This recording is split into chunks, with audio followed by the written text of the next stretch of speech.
ជំរាបសួរពុកម៉ែបងប្អូនទាំងអស់គ្នាថ្ងៃនេះនឹងខ្ញុំមក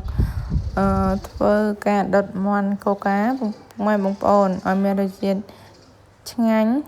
ដោយសារតែសបកខាងក្រៅវារៀងរឹងខាងក្នុងទន់ណាជាដំបូងនឹងខ្ញុំធ្វើការដាក់គល់ក្រីមួយគល់ក្រូច 3-4 ស្លឹកហើយនឹងប៊ីចេងបន្តិច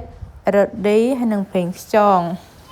រ៉ឺឌីនឹងខ្ញុំដាក់ចំនួនកន្លះស្លាបព្រាប្រេងខ្យងប្រហែលជា2ស្លាបព្រាអីហ្នឹងអ្នកទាំងអស់គ្នាស្មើតាមហ្នឹងទៅចំណង់ចំណូលចិត្តយើងដាក់រៀងច្រើននឹងឈ្ងុយដែរតមកទៀតនឹងខ្ញុំធ្វើការដាក់ស្ករត្នោតនេះគឺស្ករត្នោតខ្មែរអ្នកទាំងអស់គ្នាបើសិនណាបងប្អូនត្រូវការកំងយកទៅស្លទៅធ្វើបង្អែមធ្វើអី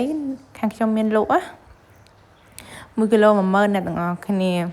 ឥឡូវនេះមាន់របស់ខ្ញុំចូលគ្រឿងហើយនឹងខ្ញុំពុះមាន់ជា2ដាក់ខ្ទះឲ្យក្តៅហើយដាក់ខ្លាញ់យើងបដោវាបំពងវាឲ្យក្រៀមខាងក្រៅអ្នកទាំងអស់គ្នាប្រហែល 4-5 នាទីមកចាំយើងធ្វើការដាក់កូកាចូលដោយសារតែនឹងខ្ញុំដាក់ដូរឆ្នាំងមិញដាក់ឆ្នាំងឲ្យធំតិចបន្តមកទៀតរយៈពេលប្រហែល20នាទីមាន់យើងរៀងក្រៀមខ្លះហើយអ្នកទាំងអស់គ្នាដោយសារតែនឹងខ្ញុំមកមើលកូនតិចទៅវិញគឺរៀងខ្លោចបន្តិចប៉ុន្តែអត់អីទេអ្នកទាំងអស់គ្នាគឺវាឈ្ងុយមែនតើប៉ុណ្ណឹងមាន់របស់យើងឆ្អិនហើយនឹងខ្ញុំធ្វើការចុចជាមួយទឹកត្រីកោះកុងណាទាំងអស់គ្នាវាមានរសជាតិឈ្ងុយមែនតើឈ្ងុយហើយសាច់វាគឺរបៀបថា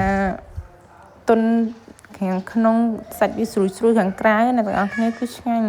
បងប្អូនអាចធ្វើតាមរបៀបខ្ញុំបានអរគុណ